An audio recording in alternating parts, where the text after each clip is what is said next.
Alô, você! Estamos na parte 5 de recurso em sentido estrito. Nessa aula aqui, nós vamos continuar falando sobre os casos legais. Nós tínhamos um dispositivo no inciso 6º que dizia que absolver o réu nos casos do artigo 411. Mas esse dispositivo foi revogado, né? Pela Lei 11.689/08. Portanto, nessa hipótese, não caberá mais o recurso em sentido estrito. Mas cabe no caso, por exemplo, do inciso 7º, que julgar quebrada a fiança ou perdido seu valor. Nós vimos que toda decisão de fiança cabe recurso em sentido estrito. O que é quebra de fiança?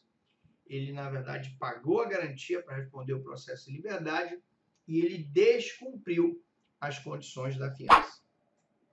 Que decretar, por exemplo, a prescrição ou julgar extinta, por outro modo, a punibilidade.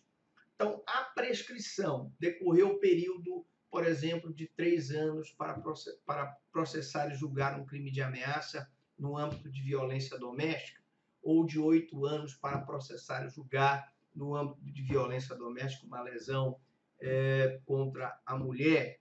Nós teríamos aí um caso de prescrição e essa decisão de prescrição haveria um recurso em sentido estrito, bem como qualquer decisão que declare extinta a punibilidade, seja ela decadência, seja ela, por exemplo, repenetição, todas as decisões cabem recurso que declare extinta a punibilidade, cabe recurso em sentido estrito. O inciso 9º diz que indeferir o pedido de reconhecimento da prescrição ou de outra causa extintiva da punibilidade. Também, o que declara a prescrição ou que indefere o pedido de reconhecimento de prescrição, cabe recurso em sentido estrito. Que conceder ou negar ordem de habeas corpus. Nós já vimos aí que se ele conceder ou se ele negar o habeas corpus, não vai ter mais um recurso de ofício, a parte interessada vai recorrer, seja o Ministério Público ou seja a defesa. O inciso 11º, o 11, diz que conceder, negar ou revogar a suspensão condicional da pena, que é o sursi. Essas decisões de suspensão condicional da pena são decisões na execução penal.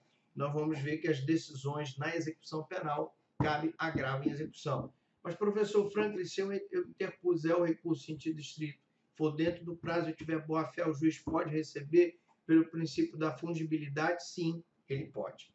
Que conceder, negar ou revogar livramento condicional.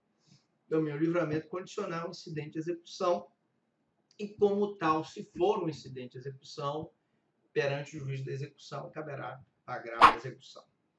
Que anular o processo da instrução criminal no todo ou em parte. Então, imagine, por exemplo, que se anula um processo porque a defensoria argue a nulidade daquele edital, dizendo que o réu não estava em local incerto e não sabido, e ela anula, então, o processo.